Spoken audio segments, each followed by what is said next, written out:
Hi everyone, and a very warm welcome to the deep dive into intake to reduce harm session. I'm so excited to welcome you into the space. My name is Anouk Naushan, and I'm project manager at Courage to Act. Today's training is part of our National Skillshare series, where we feature subject matter experts in conversation about urgent issues, emerging trends, promising practices, and strategies to better address gender-based violence on campus. Our presenters today are fantastic, and they're the authors of the toolkit, A Comprehensive Guide to Campus Gender-Based Violence Complaints, upon which this training is based. Please note that the Comprehensive Guide to Campus GBV Complaints is now freely available for download via the Courage to Act Knowledge Center. So please download a copy, and it's a great resource.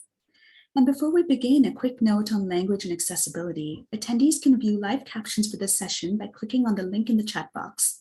You can also listen to this session in French by selecting the French language channel using the interpretation menu. A note that presenters will occasionally be reading from slides to ensure accessibility for audience members with visual or reading challenges. And today's session is also being recorded and will be available on our website along with the transcript. Right, so Possibility Seeds leads the Courage to Act project, and we are a Canadian social purpose enterprise specializing in project management and policy development. We work alongside our clients to create, connect, and cultivate gender justice. And our team has over 20 years of broad experience working with communities, governments, labor organizations, public and private institutions. And Courage to Act is a multi-year national initiative to address and prevent gender-based violence on post-secondary campuses in Canada. It builds on the key recommendations within Possibility Seeds' vital report, Courage to Act, developing a national framework to address and prevent gender-based violence at post-secondary institutions. Our project is the first national collaborative of its kind to bring together over 170 experts, advocates, and thought leaders from across Canada to address gender-based violence on campus. I also want to take a moment to acknowledge our funders, because our project is made possible through generous support and funding from the Department for Women and Gender Equality, WAGE, Federal Government of Canada. And we begin today's session by acknowledging that this work is taking place on and across the traditional territories of many Indigenous nations. We recognize that gender-based violence is just one form of violence caused by colonization to marginalize and dispossess Indigenous peoples from their lands and waters. Our project really strives to honor this truth as we move towards decolonizing this work and actualizing justice for missing and murdered Indigenous women and girls across the country. And this work can be challenging because many of us may have our own experience of survivorship and of supporting those we love and care about who've experienced gender-based violence. So a gentle reminder here to please be attentive to your well-being as we engage in these difficult conversations. And you can also visit the self-care section of our Skillshare page or our self-care room by visiting the link in the chat that Maya's just dropped in. Okay, and before I introduce our speakers today, a very brief note on the format. You're invited to enter questions in the Q&A box throughout the session, and we'll pose them to our presenters at the end of the webinar. And the Q&A will happen in the last 40 minutes, and we will try to engage with as many questions as we can in our time together.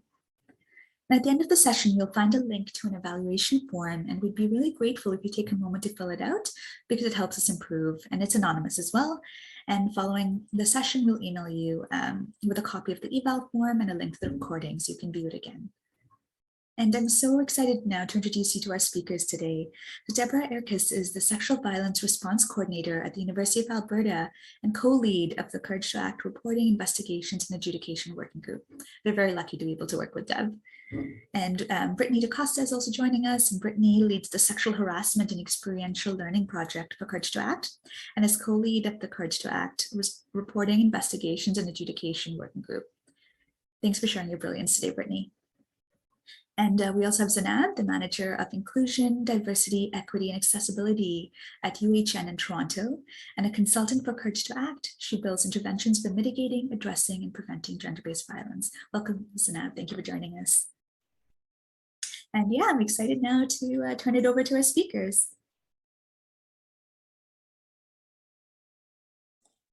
Thank you so much, Anouk, and hello, everyone, and good afternoon. We're really excited that you're all here with us today to talk about intake.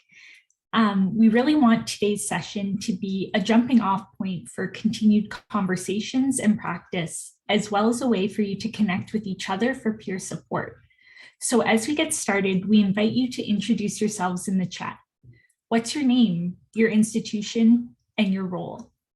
We also want to know what's a challenge that you're facing or you have faced when you're doing intake.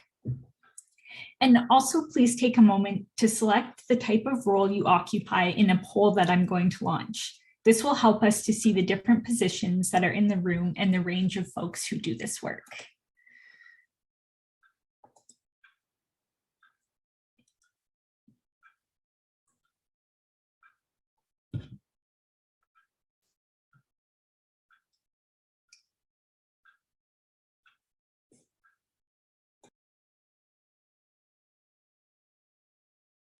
And as you do that, I'm going to pass it over to Deb to get us started. Thank you. It looks like we have a good range of folks here in the room. That's very cool. Okay, so as you might know, the Courage to Act tools are designed to be used by any post-secondary institution across Canada, no matter how big or small, or whether it's a technical school, a CEGEP, or a research university, remote, rural, or urban. So you can imagine this might pose some logistical challenges for us as we're trying to come up with good, sound, detailed advice. You might be in an institution where one person takes on more than one of the roles we talk about. Or on the other end of the scale, like my institution, there are those large institutions where roles are disparate and sometimes unconnected, so it's not clear who does what. In other words, you might see overlap in some areas and you might see gaps in other areas. So we've tried to design our advice in the guide so that no matter where you work, you can find a way to apply it. If you can't see how it might apply at your PSI, please don't hesitate to ask questions. Today, we're planning to cover in detail how to take in a complaint in a procedurally fair, trauma-informed, and harm-reducing way. It sounds simple, but what happens before the complaint, at the intake, and as the matter is handed over to an investigator, all shape the complainant's experience.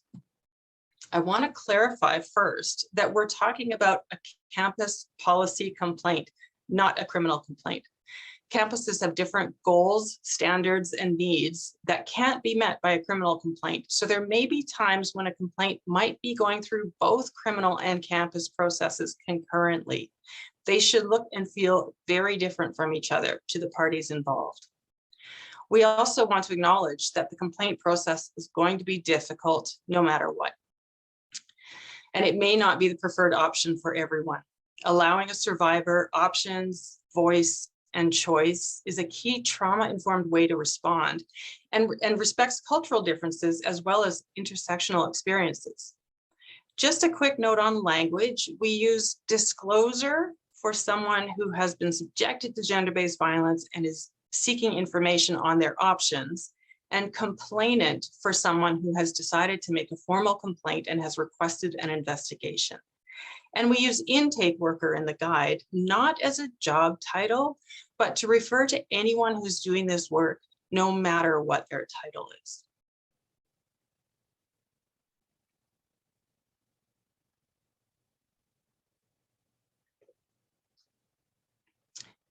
We all know that the 3 foundational standards are important throughout investigations and decision-making, but actually they all start before a complaint is even made.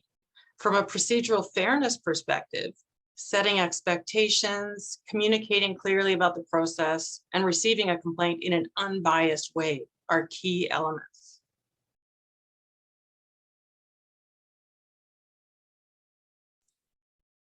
Hi, folks. When it comes to trauma, why an intake needs to be trauma-informed, one, it's necessary because of procedural fairness, because as you know, to be unbiased, you need to understand trauma and how it can or might not present. This is particularly important when receiving a complaint because it protects against victim blaming and other harmful stereotypes that can arise without an understanding of trauma, and more specifically, trauma in the context of gender-based violence. but it's also necessary to be trauma-informed when receiving a complaint for the safety of the disclosure. Making a complaint can be scary. The potential for re-traumatization is high and can be a significant factor in a person's decision to come forward.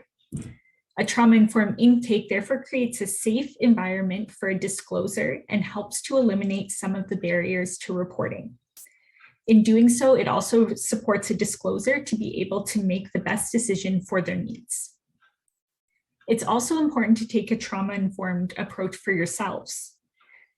As you know, this work is hard, and hearing about experiences of violence can be taxing, lead to burnout and vicarious or secondary trauma if it's not approached intentionally and thoughtfully with a trauma-informed lens.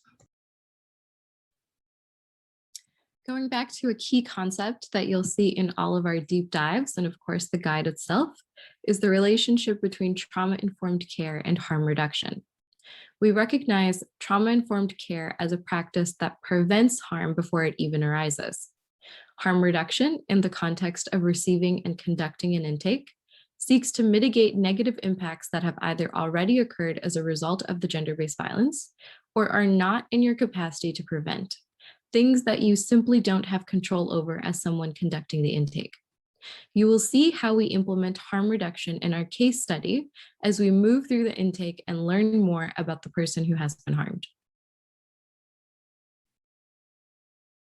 To illustrate the application of the three principles Deb, Brittany, and I just mentioned, procedural fairness, trauma-informed care, and harm reduction, we'll be walking you through a case study of a student who has experienced gender-based violence. We'll be posing a scenario that requires us to explore the different ways we can engage with diverse survivors and ensure their needs are being met at each step of the process. Let's take a quick glimpse at our client and who we'll be supporting today. Sarah is a first-year student living in residence. She is referred to you by a residence advisor. This is all the information that has been provided to you before you meet Sarah for the first time.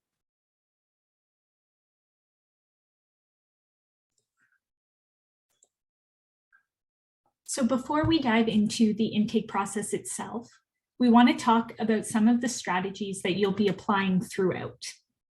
The first strategy we want to highlight is to be aware of the boundaries of the intake role. When you're receiving a complaint, there are some boundaries to watch out for that, if crossed, can be harmful to the discloser, infringe on their decision-making autonomy, and put you at a higher risk for trauma exposure response. One important boundary we want to highlight is to not attempt to diagnose or treat trauma. While it's important to be able to recognize the signs and symptoms of, or when a person might be triggered, so you can accommodate for their needs and safety, it's both inappropriate and harmful to go beyond this. The second strategy that you should apply at all stages of a complaint, including when receiving a complaint, is to approach every interaction with the assumption that trauma is present. Because trauma will not always be obvious or visible, we can't rely on outward indicators to tell us when a person has experienced trauma or is experiencing trauma symptoms. Plus, you aren't risking harming someone who hasn't experienced trauma by applying trauma-informed practices, so it never hurts. Finally, we want to remind you to take care of yourselves by building in practices to address trauma exposure response. And we're going to highlight this quite a few times throughout our session today. If you're someone who receives complaints, you're being exposed to trauma, and without being attentive to your needs, you might not only harm yourself, but you also risk harming others in the future.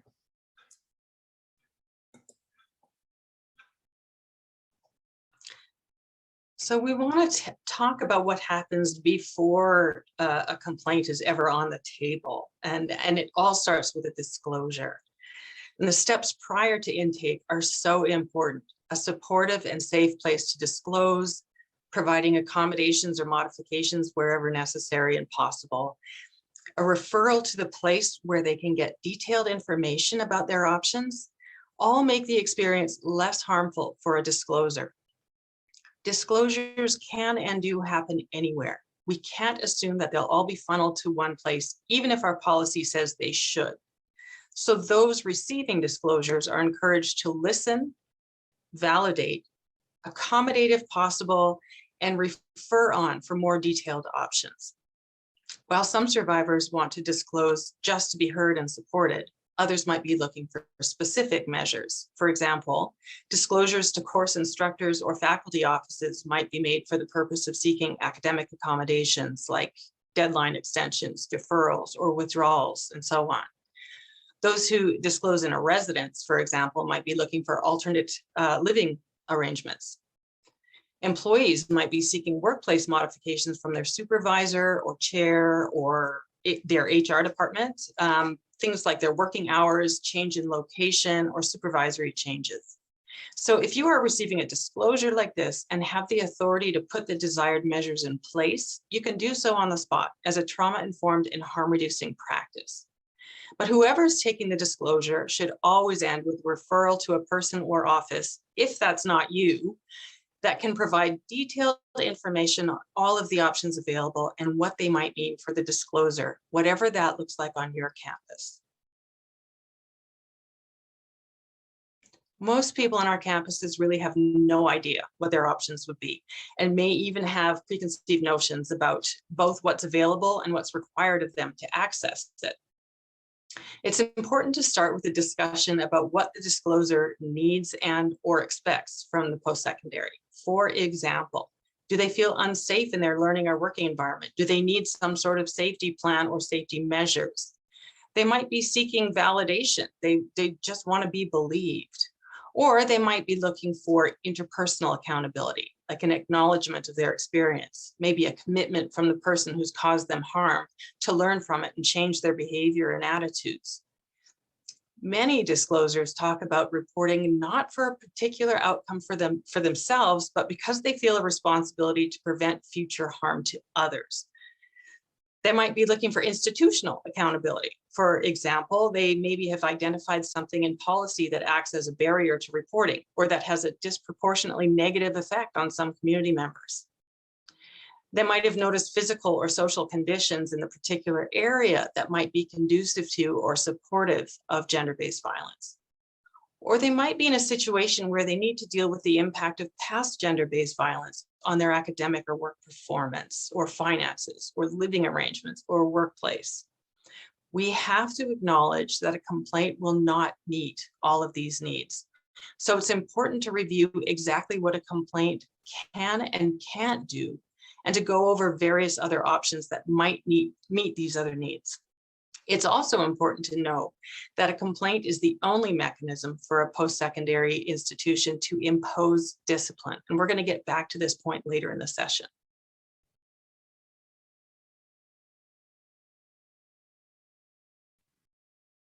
Another thing to keep in mind is that you can provide support at any time without launching any sort of formal process. This should be the very first thing you speak to the survivor about. It should be outlined clearly at the very beginning of the intake. So before even presenting options for launching a complaint, or what an investigation looks like, or the nitty-gritty of the PSI policy, be sure to explain to the survivor that help can be provided without a disclosure or intake process even occurring to begin with. Let's jump back to our case study for a moment. You're meeting with Sarah, and before you start defining intake or the details of the policy or anything related to the GBV investigation process, you let Sarah know the following. I just wanted to let you know that you don't have to tell us anything for this office to provide you with support. We are here to help either way. Is there anything I can do right now to provide you with support? This is where you would tie in the questions about needs and expectations that Deb had just explained in the previous slide. This is crucial because there may be urgent action items that need to be addressed right away, and depending on how the client was received, a proper safety plan may not have been established before you met with them. When you ask Sarah this question, she lets you know of two key pieces of information. She is living here on residence, so you've learned that she lives on campus property. She's living alone, and she no longer feels safe living by herself in her residence room. At this point, without even having conducted the GBV investigation or unraveling the rest of the intake process, you've identified crucial action items that are likely to make Sarah's life easier and to mitigate the harm that she has already experienced. At this point, you don't need to run through in-depth housing options or accommodations plans, but you can flag them for yourself and know that it will form a key part of the work that needs to be done.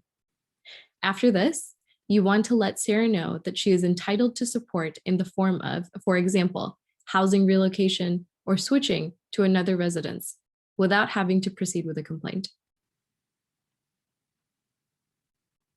At this point, two things could happen. Sarah could potentially stop here, access the housing support, and take it from there with the support of your office.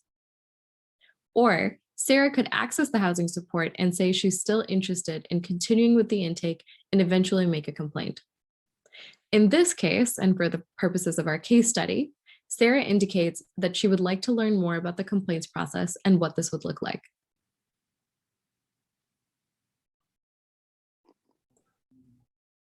So ultimately, the most important strategy to remember for the pre-intake stage is to allow the discloser to decide whether or not to make a complaint.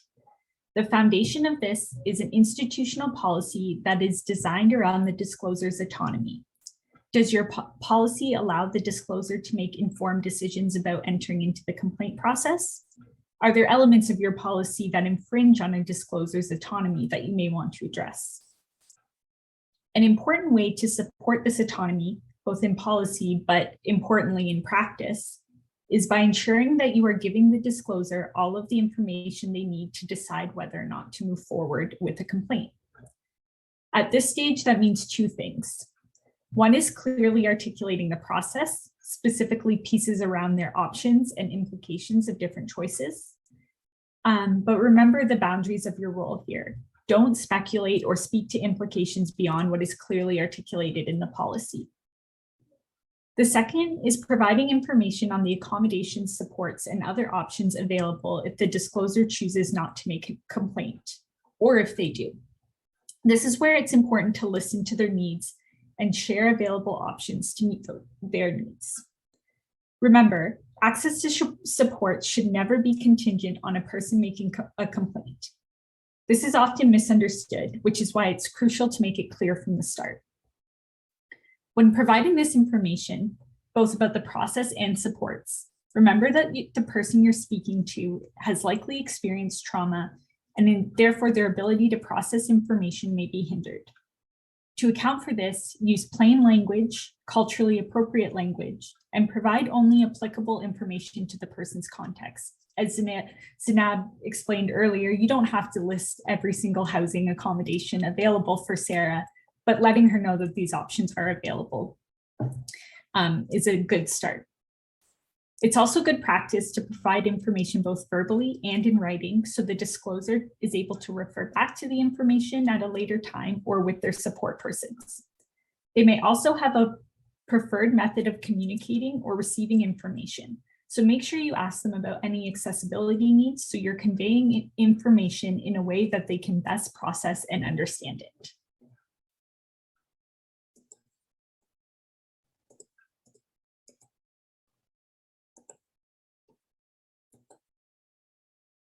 So actual intake begins when the discloser decides to proceed with a complaint after receiving all of that information and having a chance to consider their options. But this is not yet the time to take a detailed account of the incident or incidents. First, you have to ensure that the post-secondary institution can act on the complaint. You need only very basic information about the incident to make this initial assessment, not the details. So the name of the person who caused harm, very high-level description of what happened, including where and when, and an indication that there might be some evidence that exists that supports the allegation. And you should use your discretion here. Remember that the discloser will need to provide a detailed account of the incident during the investigation. So the more you can avoid them having to recount at this stage, the more you help to protect against re-traumatization and the safer you make the process. It can be helpful to recognize that your policy will likely define gender-based violence in broad terms, which allows you to avoid asking for too much specificity to determine if it's something that the institution can move forward with.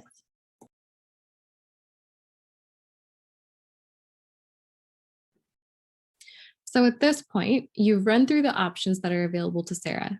You've reminded Sarah that there's support available to her in many capacities, even outside of the complaints process. You've noted that Sarah is identifying a major outcome at the very beginning of the intake by talking about her need for housing support. And finally, you've explained the nature of your PSI's complaints process in a really high-level, transparent, and accessible way, meaning you have provided a human-centered explanation of the policy without getting into the nitty-gritty of the policy. You've given her an idea, potentially, of how much time will be spent in the complaints process. After hearing all of this, in this case, Sarah does decide to move forward with the complaint. At this point, you would move on to what Deb is referring to as the initial assessment.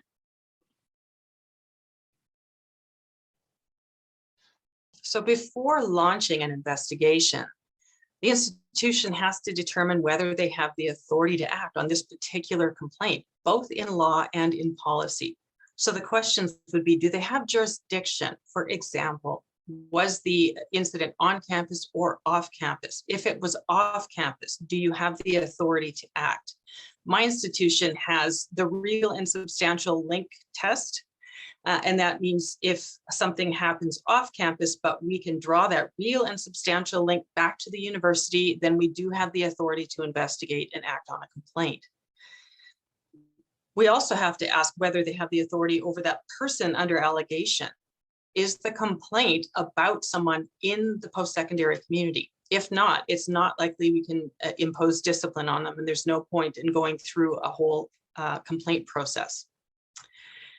Then there has to be an assessment of the allegation itself. Would the conduct, if assumed to be true, constitute policy violation?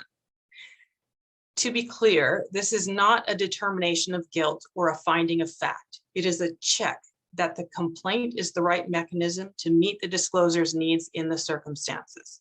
Now, we have to exercise caution at this point not to fall back into some of those pernicious myths surrounding gender-based violence, like who's a typical victim, who's the type of person who might commit some form of gender-based violence, and why or how gender-based violence tends to occur.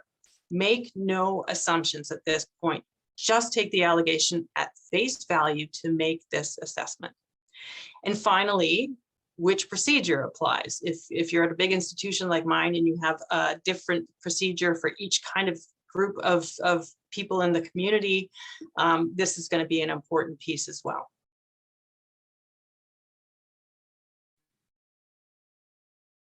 So as part of completing the initial assessment, you can move on to asking Sarah questions about what had happened to supplement some of the questions Deb had described in the previous slide. For example, you can ask Sarah questions like, did the event occur on campus?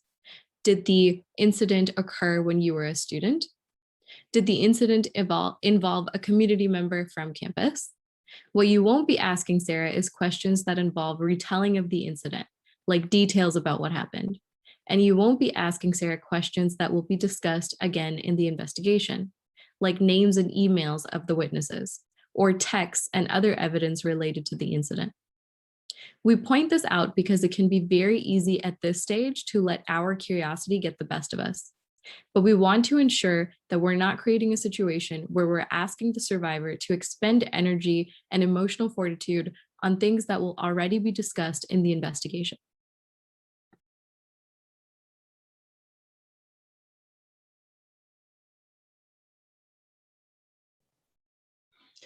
So once you've established that you have the authority to act and you know which procedure applies, your next step is to walk the complainant through the steps. What can they expect by providing information about the specific process that will be used in their complaint? Unlike the pre-intake stage where you're providing just very basic information about available options, here's where you can get into like the nitty-gritty, the procedural details based on the case at hand. So you'll want to provide information about what the process is and how it works. Explain that the process is based on the relationship of the person under allegation to the institution. You might have different procedures for students, staff, union members, residents, etc. So this is where you can explain exactly which one applies.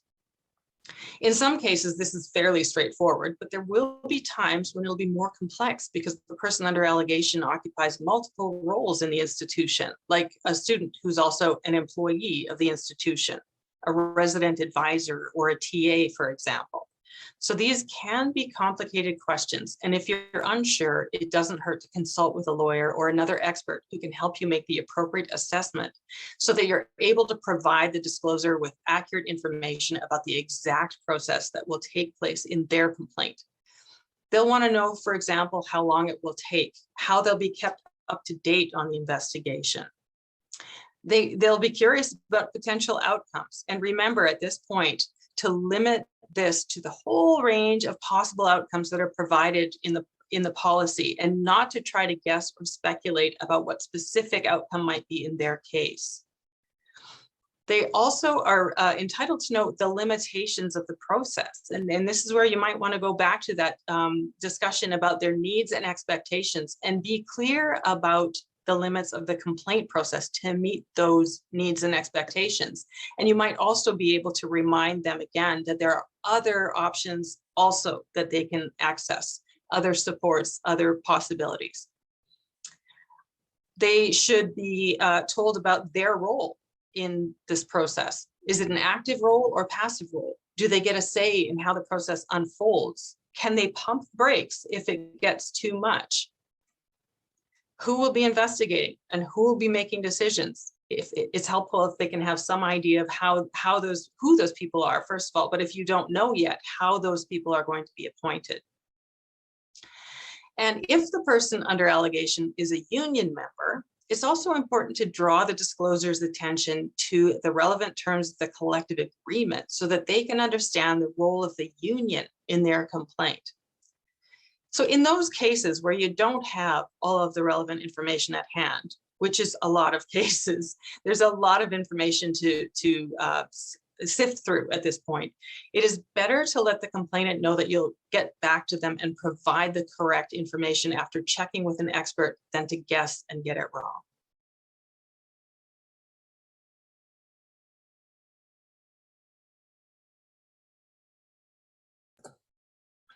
It's also important for the complainant to know upfront what rights they have in the process so they can make their informed decision. And they should be reminded of these rights throughout the process as well. It's equally important, though, for the complainant to know what the limits of those rights are as well. For example, a disclosure has the right to choose whether or not to make a complaint, but there are instances when a disclosure may trigger a complaint, even if they don't want to start the complaint process. This should be made very clear to the person who is deciding whether or not to make a complaint. They should also understand the rights that apply once the complaint process begins and the responsibilities that come with those rights. You'll recall from the introductory training that procedural fairness brings with it rights for both parties to a complaint, not just the respondent. At the most basic level, the right to an unbiased decision maker and the right to be heard. There is also a procedural fairness right to a timely process. These basic rights are met in various ways, as are the other rights that a complainant should be afforded, including the right to transparency, access to a support person who should be made available from the start of the process. They may also have rights from PSI policy or their collective agreement to specific types of advisors. Complainants and respondents also both have rights to make and respond to procedural requests, to reasonable disclosure, and to make and respond to statements made by the other party. The complainant should understand how those rights will apply to them, how they'll apply to the respondent, and what responsibilities both parties and the institution have to uphold those rights. Like any other conversation with the complainant, use plain and culturally appropriate language and provide this information both verbally and in writing or in the preferred format for the complainant.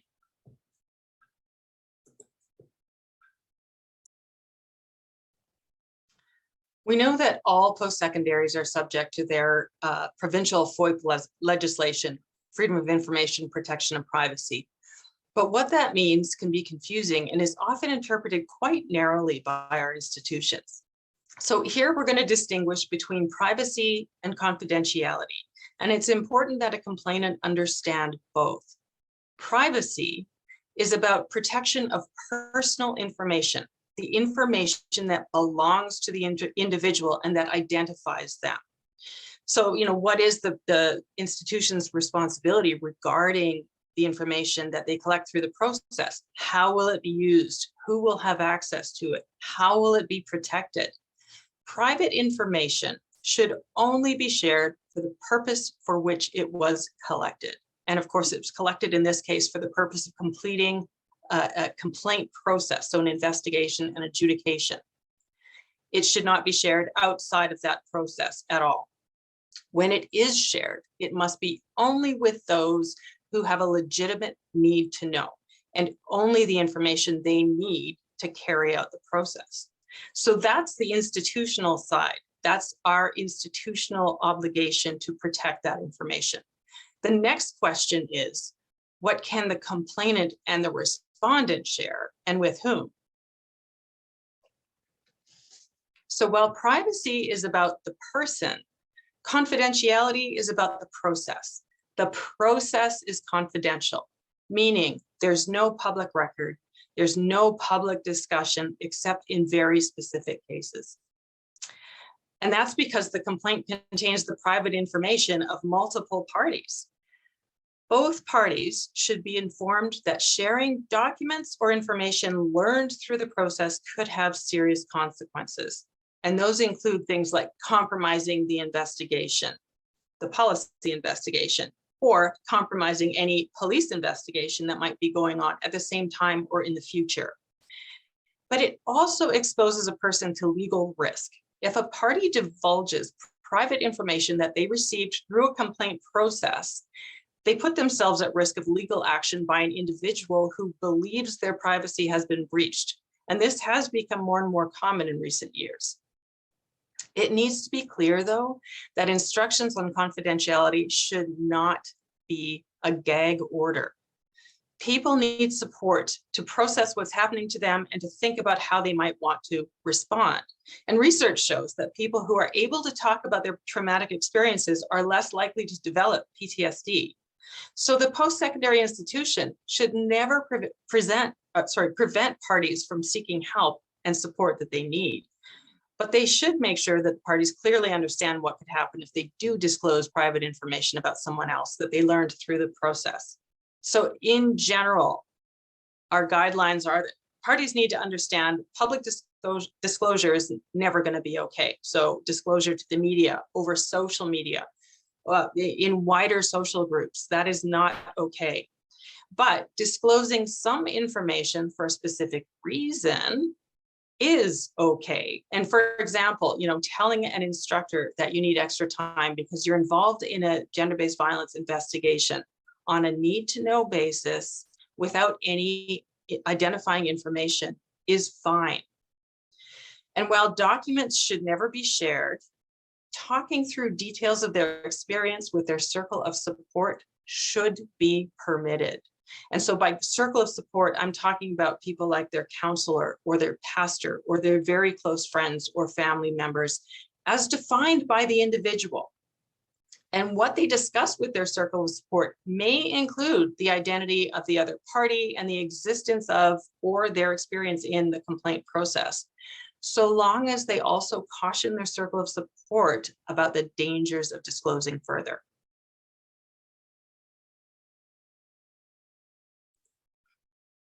So once they have all of the relevant information, a complainant can give the final go-ahead. Remember, and we will repeat this a lot, this is their decision. And if they decide that moving forward with a complaint isn't what they want at this time, remind them that regardless of their decision, they still have access to accommodations and supports, and provide them with information about those supports and or make referrals where appropriate, whether these are to on-campus resources or off-campus resources based on their needs. If the complainant does choose to move forward with the complaint, the next step is to transition to the investigation. Where the intake worker is also the investigator, this is the time to change hats. where there will be someone else doing the investigation, a warm handoff to the investigator with an introduction and some information about the person's qualifications can help to build trust. And generally, it's a good idea to wait before taking the full statement. You've given this person a lot of information to absorb, to understand, and to process. They may need time to find an advisor or support person to help them through the process. They may not be ready right away, and the investigator may want some time to prepare. But once the complainant and investigator are both ready, it's fine to proceed.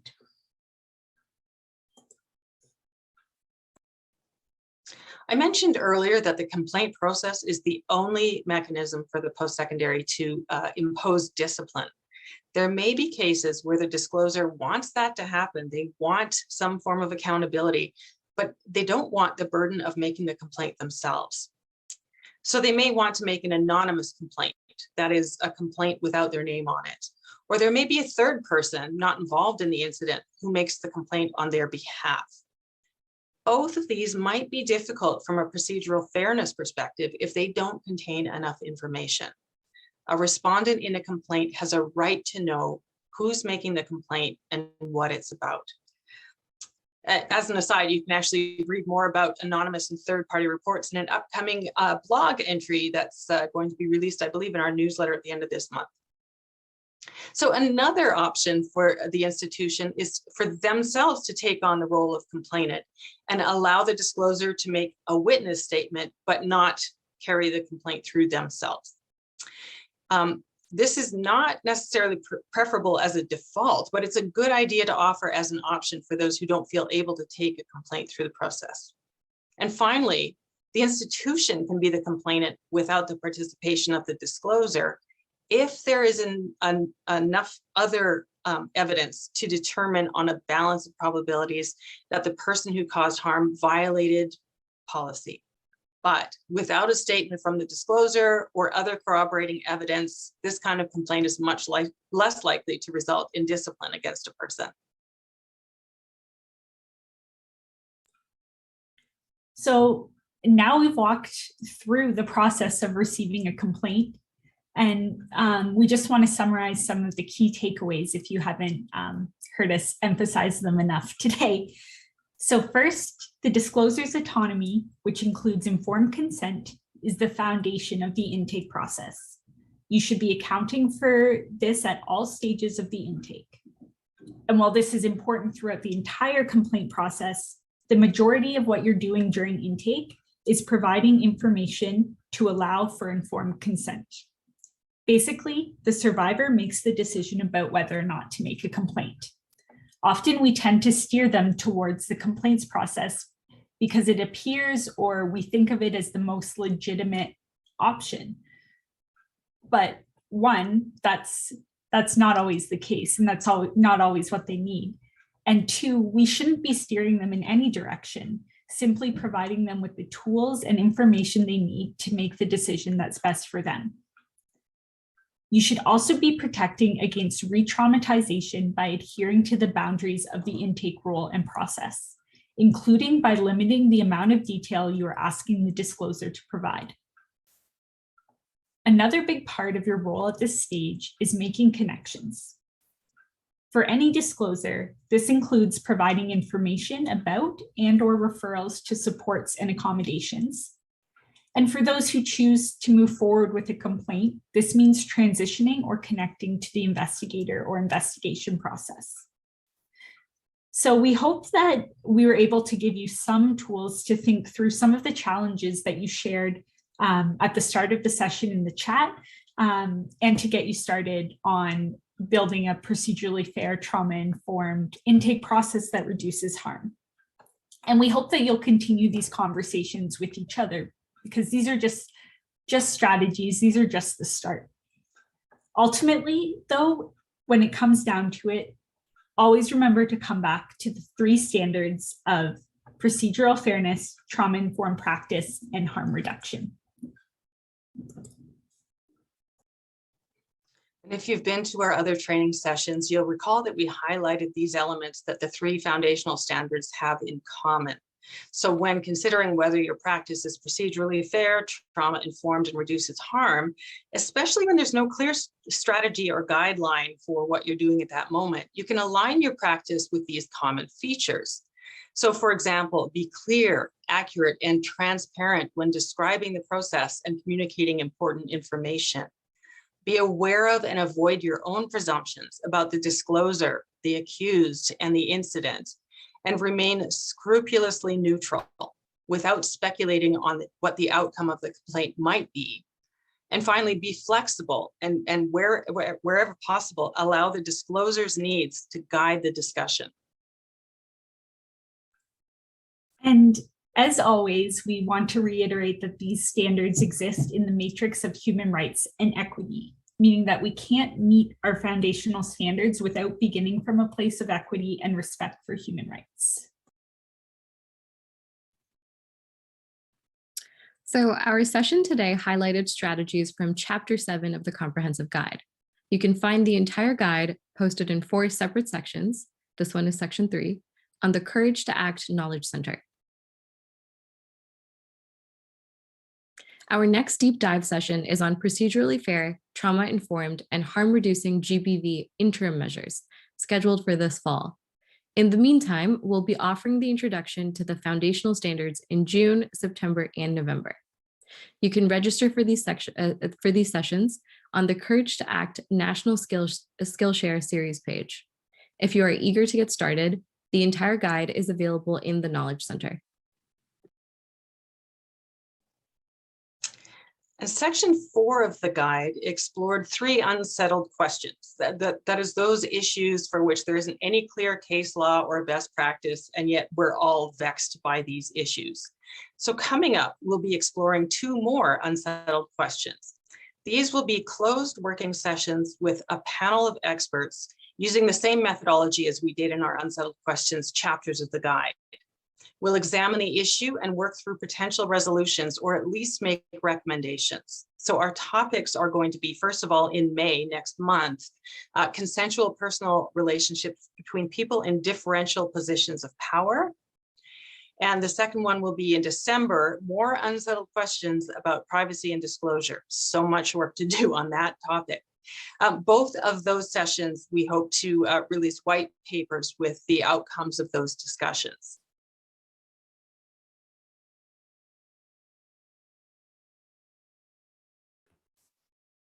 Wonderful. Thank you so much, Deb, Brittany, and Zanab. I now want to invite our audience members to please put any questions into the Q&A box or in the chat, and we'll get to them.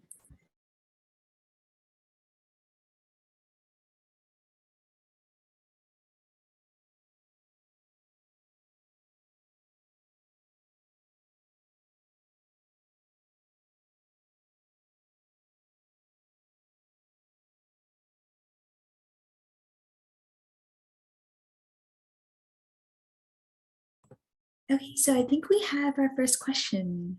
The question is, when police are involved in a case, what should we be mindful about for intake? Speaking from the post-secondary position, typically police will want to do their investigation first. They'll want to gather their information.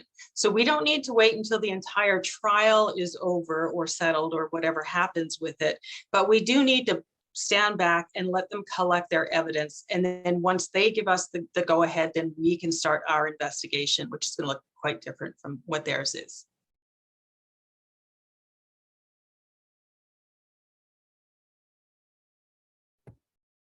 Great, thank you, Deb. Thanks for that answer. And we have another question for you all, and it's, do you have any wording suggestions, Deb, Brittany, and Zanab, on the confidentiality piece that does not sound like a gag order, because sometimes the survivor support network includes other students, and the person asking the question often struggles with the friction there between respondents' rights to privacy and the survivors' need to lean on their people, which can often include students in the same class. And for context, they receive both disclosures and investigate. Yeah, I mean, this is sort of related to the question of like, what do we do when there's a breach of confidentiality, when you've provided information as a part of a process and then it gets out there somehow, what is the institution's responsibility to deal with that? So I'll first answer the question posed there about wording. I'm going to direct you to the UVic policy on sexualized violence, which has an excellent section on privacy and confidentiality, and really goes into like good detail about what the rights and responsibilities are. What I would say is that it's very tricky for us to enforce confidentiality as post-secondary institutions. And I just talked about this as one of our unsettled questions. So this is not settled, but I will give you my opinion on it. And that is that we provide information to the parties as a matter of procedural fairness. We shouldn't be withholding information because we're afraid it will be misused by the parties, because that in fact would be a breach of procedural fairness. So what do we do then if a party does disclose the information? As a former decision maker, I found cases involving enforcement of someone else's privacy really problematic. And in some ways it felt sort of retaliatory against the complainant, but mostly I found that post-secondary complaints are not adequate to address privacy breaches. I don't think it's actually our business to get involved in what is actually a civil matter, because we don't have the authority, for example, to impose remedies for damages to reputation, which is typically what this is about. So I think, my opinion, is that we leave that to the civil courts. That said, we need to clearly communicate that risk of civil litigation to the parties and impress upon them their responsibility not to disclose personal information. And we can take steps as institutions while we're doing this. So like I said, take a look at UVic policy because it's great.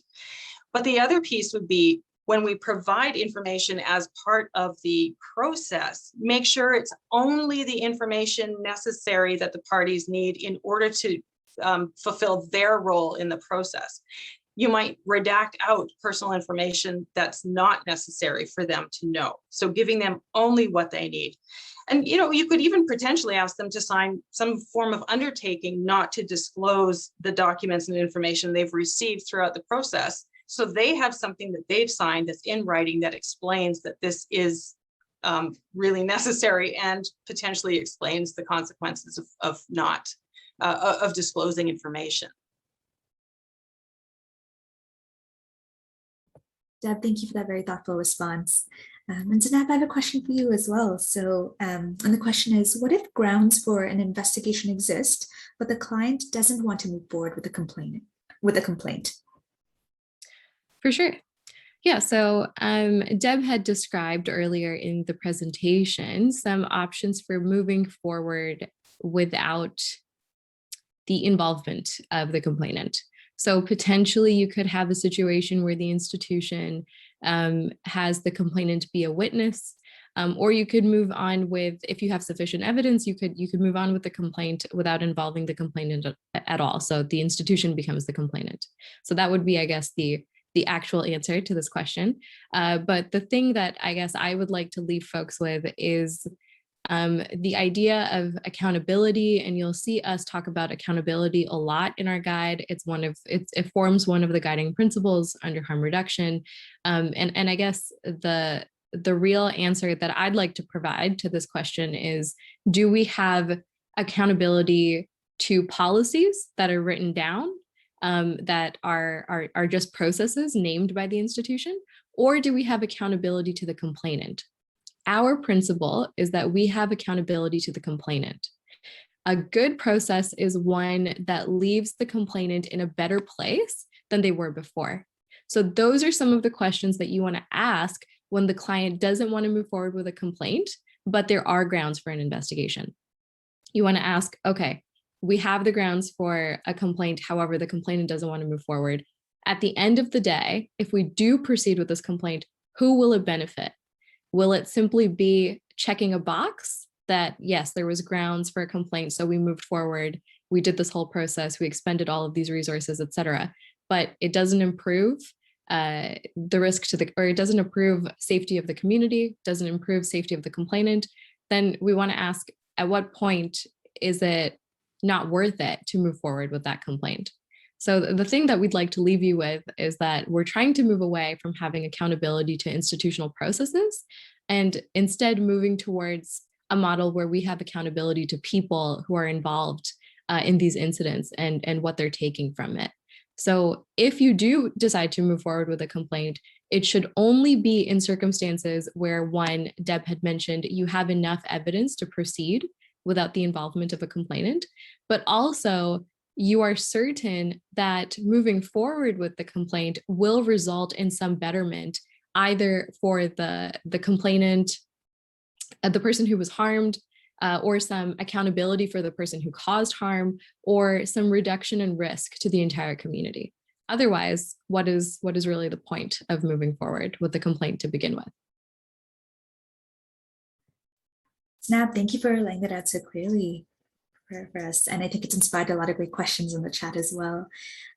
So our next question then is, in regards to confidentiality and privacy, what are your recommendations when a disclosure first comes to your attention through a public post on social media? So how do you perhaps advise students on their interactions online moving forward? I guess I will take a stab at that one too. It does happen that incidents come to light on social media. So now it is public. And so I think the first obligation is to make sure that the community feels safe and to reach out to the people involved in that social media post to say, like, hey, we have options for you. Do you want to come in and talk to us? It's going to be very unusual for an institution to speak publicly about what's happening in a particular complaint, what outcome happened in a complaint. So I think really what needs to happen is to harness the energy behind, the public sort of a need to get involved, to get them to thinking about, how could something like this happen, whether or not it did? How could it happen? What are the conditions that made it happen? And why don't you put your energy into looking at those and trying to make sure that those are addressed as well? So that is something that we don't have to cloak in privacy or confidentiality. We can really say, look, we want to improve the environment here. That's part of our obligation as an institution. And so that's something you can do, but really making clear that once it is in, sort of a complaint process, the institution can't and won't give public information unless there are certain, conditions in place. Great, thanks, Deb. And Britney, I have a question for you. I want to tap into some of your insights on this. So how should we respond if a survivor is sharing or wants to share their experience and perhaps starts telling us more details than we need? Is there a way to balance their autonomy with the boundaries of the intake role?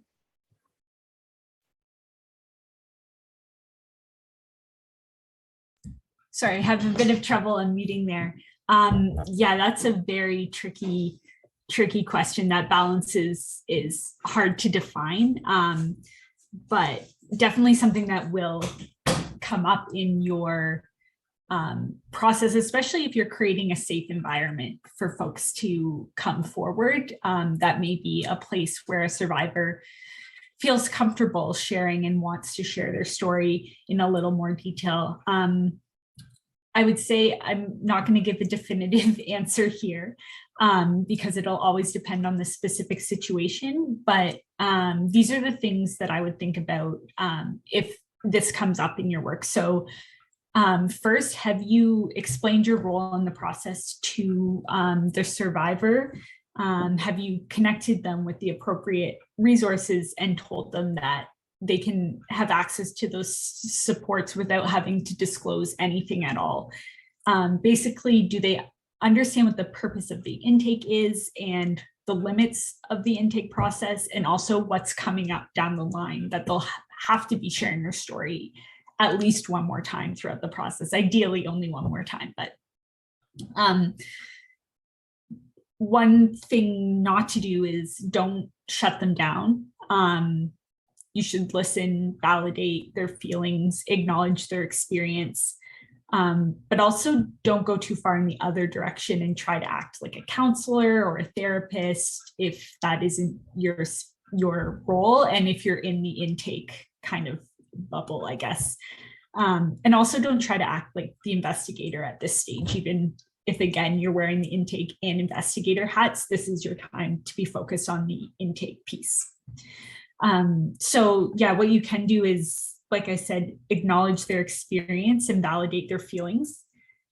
Remind them that they will need to share more details in the investigation, and that they can access support without having to share their story. Really listen to what their needs are, and Deb and Zanab both spoke about this. Go back to that needs and expectations piece. So are they looking for supports? Is that what they need right now? Or are they looking for someone to just hear them? You should also be clear on the expectations, in the sense that they should know what's going to happen, or more likely what's not going to happen when they share their story with you. So be clear that you aren't a therapist or an investigator, but that you are there to listen to them and to hear their story. You could say something like, in the spirit of full disclosure, you may get better support at these other points, or you may find more value at these other points, so you don't have to share your story, but I am a safe place for you to disclose to. And then if they understand all this, I guess it really is up to them whether or not they choose to share more with you. And it can take a lot for them to come forward and choose to share their story, and be very scary. So that's why it's important to create that safe space for them to be able to do so and to listen to them. And going back to the need to take care of yourselves, this is also an example of why it's important to have those supports in place for yourself as well.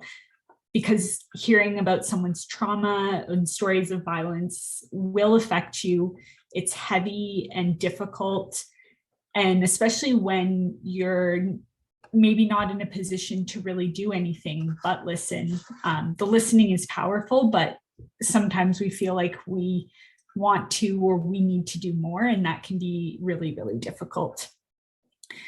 So there isn't really an answer to this question, but when you come up to questions like this, any questions that don't really have a clear answer, definitely go back to the 3 standards. So for this question, I would say, remember things like procedural fairness, which means that you should hear them, but that you also have to remain neutral, and you shouldn't speculate about what should happen or what might happen if it's not a clear, something that's clear in policy or clear in what your practice is. So validate their experience, or validate their feelings, acknowledge their experience, but don't start making recommendations or suggestions.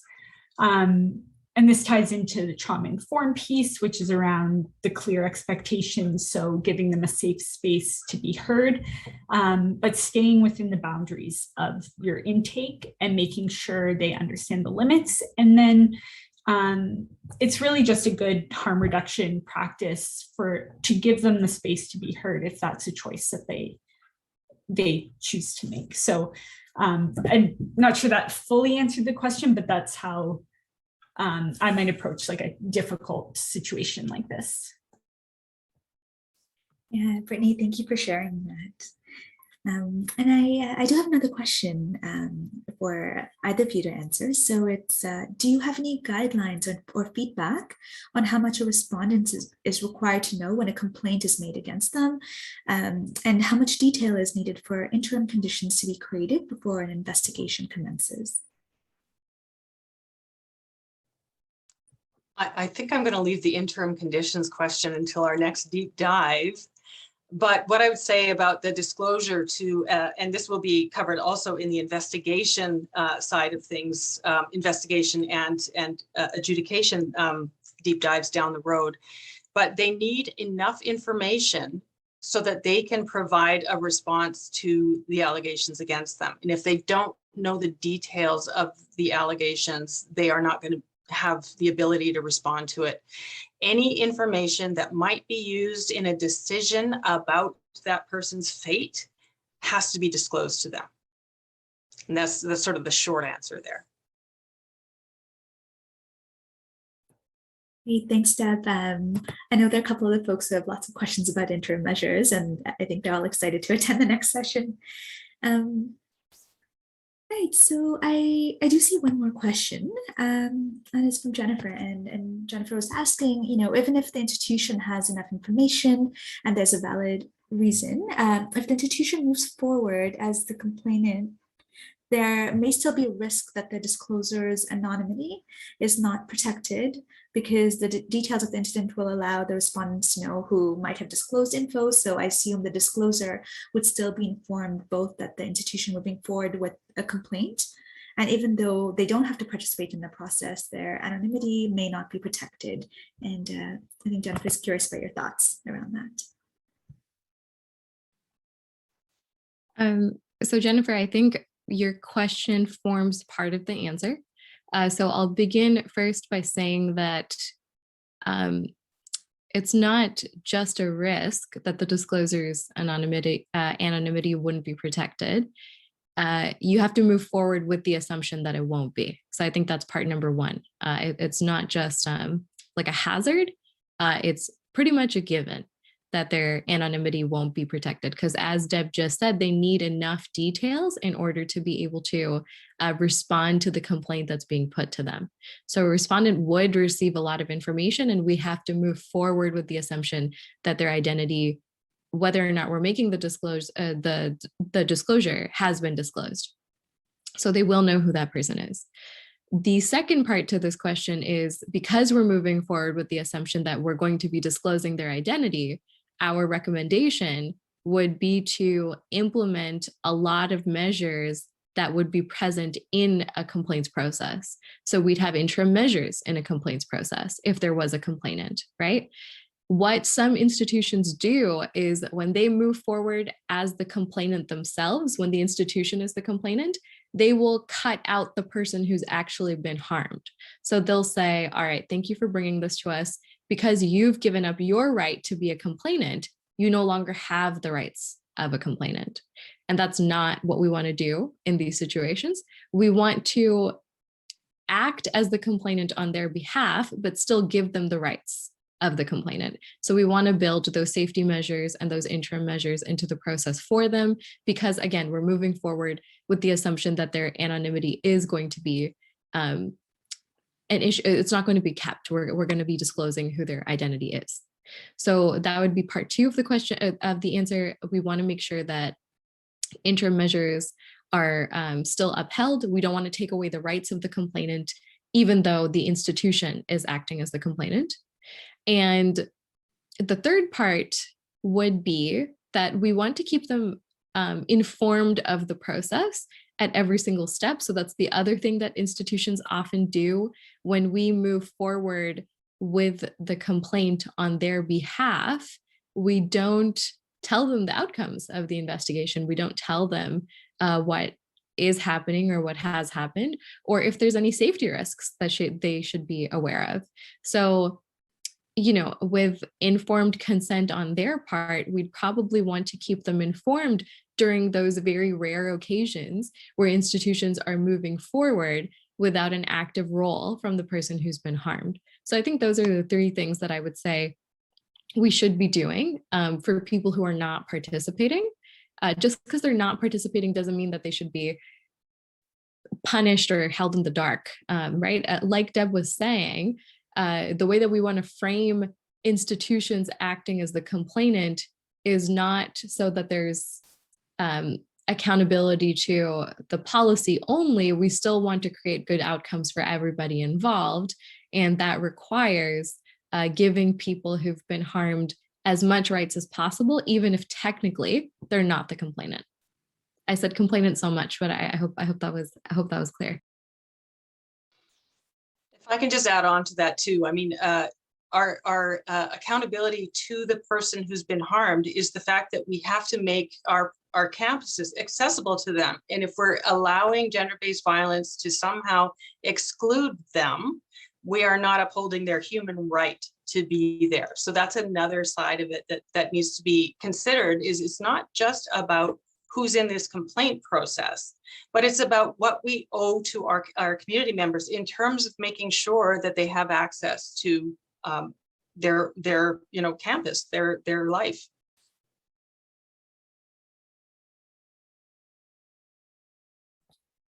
Great, thanks so much, Deb and Zanab. I really appreciate your answer to that. And I do have another question in the chat, and it's perhaps for Deb. Deb, it's should the PSI have a process in place for breaches of confidentiality? Yeah, I kind of partly answered that in my previous answer about how we protect confidentiality. And my response is, again, my own opinion. I don't think it's our business.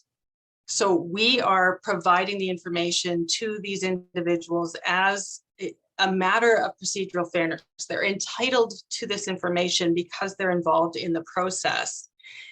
But if they disclose it, there's not a lot we can do in terms of giving some sort of remedy for the harm that causes, which is typically reputational harm. So it's my opinion that we need to leave that to the civil courts, but to make sure that whatever information we're giving them is only the information they need. They don't have any extra information, and also to make sure that they have committed to keeping it confidential.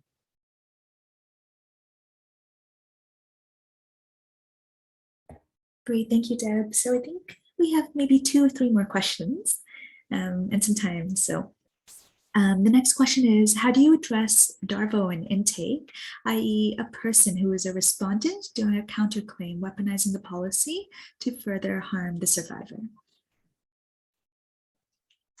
DARVO, I love this question. And so for those of you who aren't familiar with the acronym, it's deny, attack, and reverse victim and offender. And this is something that happens, I think, only in gender-based violence. I don't know of any other kind of offense that this happens with. You don't have someone mugging someone and then saying they're their pocket ran into my hand. It's just, it doesn't happen. So this is one of the main reasons why we have said that both the complainant and the respondent need to be parties to the process. So in a criminal model, you would have the respondent being the party to the process and the person who experienced the harm just being a witness and not being able to respond to anything. But when there are counter allegations being made as part of a person's defense, then the complainant or the person who experienced the harm has a right to respond. So we previously would have done something like, okay, now we're going to have a counter complaint. So we have one complaint on this hand, and then the counter complaint is a separate matter. This is logistically and bureaucratically impossible. It makes it very, very difficult to address this. So what I would say is when you have both the complainant and the respondent as parties to the complaint, they can deal with those questions right in the same process. And it's better then also if you don't have those face-to-face encounters, because then they can take the time to look at the allegation, whether it's the initial allegation or a counter allegation. They can look at it and they can think about how they need to frame it so that they can respond properly. And so I think that's the answer to that question, is to make sure both of those parties are parties to the complaint and have all of the rights, the participatory rights that we talk about in the guide.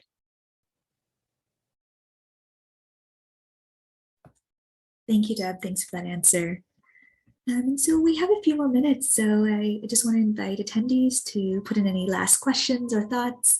But maybe, Brittany, we have perhaps last question for you, which is any suggestions for how to wrap up the intake session, especially if the person really wants to tell you their whole story? So I think this is a follow-up to the other question that you answered.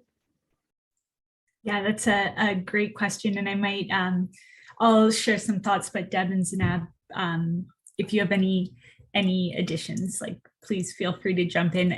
I myself, having not done an intake before, am just speaking from what I know about trauma-informed practices, and the complaints process generally. But I guess a couple things that I'm thinking about are, one, whether the intake session needs to be wrapped up at that time. If you're in the process of listening to someone's story, that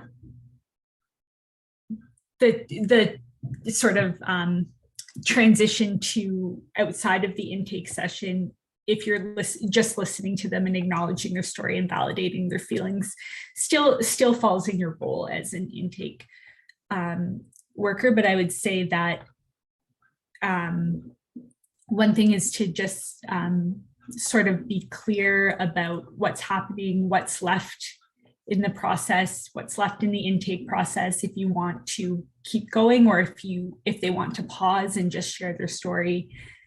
Instead, giving them clear options and clear information about sort of what's happening and what they need at that time. Maybe they want to share their story with you and realize that's really all they want to do at that point. So being clear that they don't have to keep going with the intake process, and let them know that you can listen to them and sort of move forward from after they share their story. But I'm wondering if Deb or Zanab have any additional thoughts as well.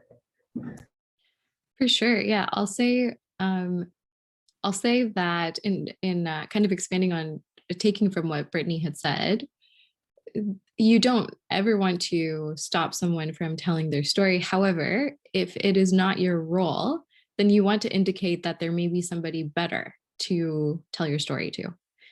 So this is complicated for folks who occupy, actually that would maybe be part one. If there's administrators here, my heavy recommendation would be don't have the people who are supposed to be support people also be the folks who are conducting intake. I know some schools do that. Having delineations is really helpful in that regard. But maybe identify your limitations as an intake worker, and explain that these are really important discussions and you want to have them, but perhaps the survivor would be better suited to speak with someone who is highly trained, like Brittany was saying, in trauma-informed care. Not everybody is, to receive that information and make the appropriate referral to the sexual violence office on your campus if they haven't already received that referral. So that would be, I think, the thing that I would add. And I think one last thing I would say on that question is take your role seriously as someone who just listens and doesn't ask questions. The second you start asking questions, you are moving into a different role, whether it's therapeutic or investigatory. You want to be very clear what your role is. And if they still want to tell you, then all you do is listen. The only question you will ask is, how can I help you? Can I refer you to someone who can do this better?